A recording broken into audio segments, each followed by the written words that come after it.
Hello everyone, फिलहाल अहिले चाहिँ हामी सन्दकपू आइपुग्यो होइन। माथि एकदम डाँडाबाट उयो गइरहेको अलिकति सासको अक्सिजनको कमी भएको कारणले गर्दाखेरि नै ब्रिथिङ प्रब्लम भएर अहिले हामी यता आउँदैछौँ होइन। यहाँनिर गइसक्यो जोजोहरू जाँदैछ। यो चाहिँ यहाँनिर होमस्टे हो सन्दकपूको। जाँदैछ दुईजना यहाँ नेपालतिरबाट बाइक पनि आएको रहेछ। हामी जस्तो घुम्नुको लागि यहाँ बसिरहेको छ जो हो हेरिहाल्नु भ्यू। अलिकति मौसम खराब भएको कारणले गर्दाखेरि अलिकति यहाँनिर आज यस्तो भइरहेको सन्दकपू।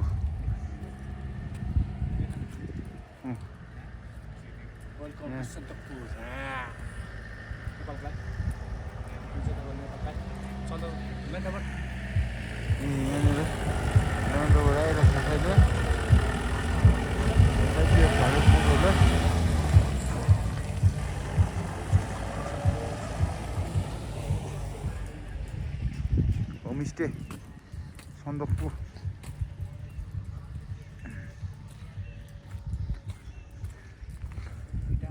Sunrise hotel restaurant.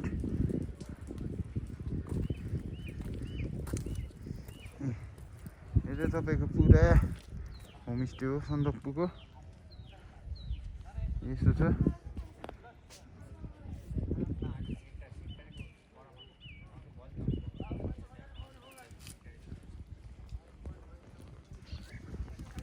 यहाँ चाहिँ गाडीहरू पार्क भइराखेको छ है, तलबाट सवारी लिएर।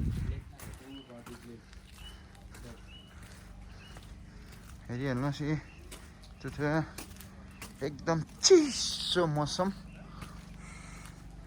चिसो एकदम।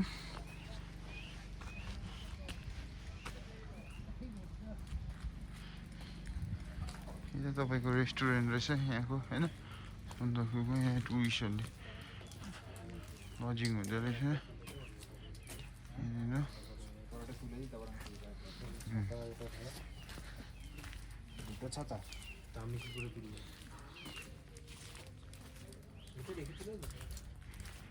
के हो लाइटर चलेन? के हो लाइटर त्यस्तै छ नि अर्को लगाइछ है। तपाईँहरूलाई यो पनि देखाइदिइहाल्यो अपडेट होइन। सन्दकपू आएको यहाँनिर पनि आएको रहेछ होइन। एकैछिनमै घुमिरहेको छु होइन। लगाइस बाई।